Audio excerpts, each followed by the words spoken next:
वाह सुभान अल्लाह। सुभान। ये तस्वीरें आ गई बच्चों ने गाँव में बेटा ऐसी चश्मे ओ शारी पुत्रा आ दे ला चश्मा शारी पुत्रा दे हिस्सा निकलदा ही बाहर जमीन चो पानी निकल रहा। आ दे पहाड़ी विचों पानी निकलदा मैं सोहना सोहना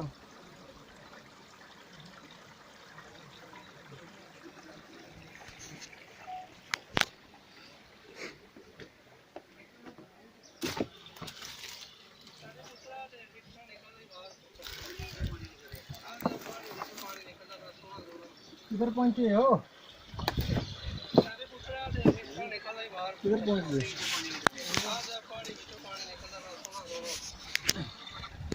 ये बड़ा बेहतरीन साफ पानी है और बहुत अच्छा टेस्ट है।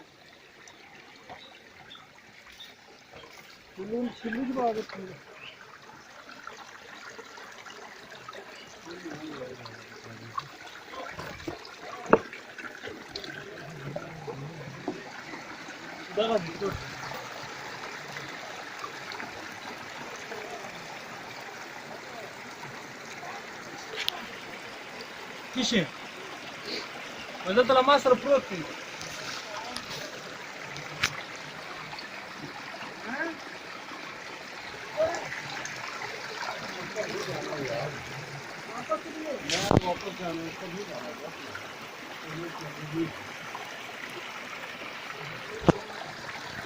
It is natural mineral water.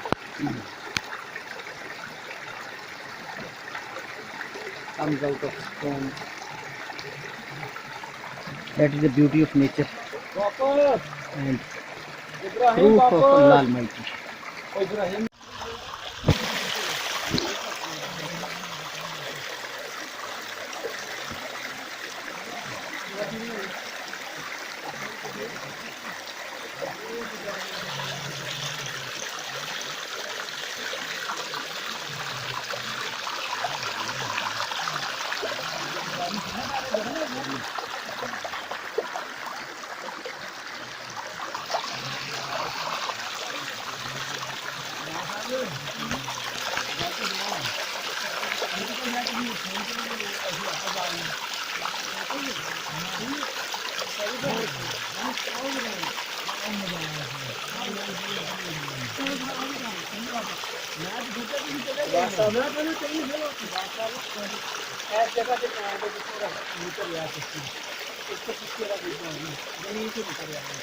ऐसे है जिससे वो अगला लड़का नहीं आता जमीन को आ रहा पत्थरों के दरमियान से चलने आ रहा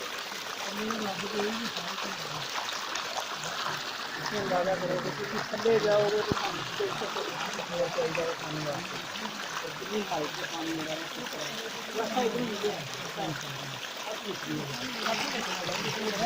उतरे गया नहीं आता दो बैठे ना भी करनी चाहिए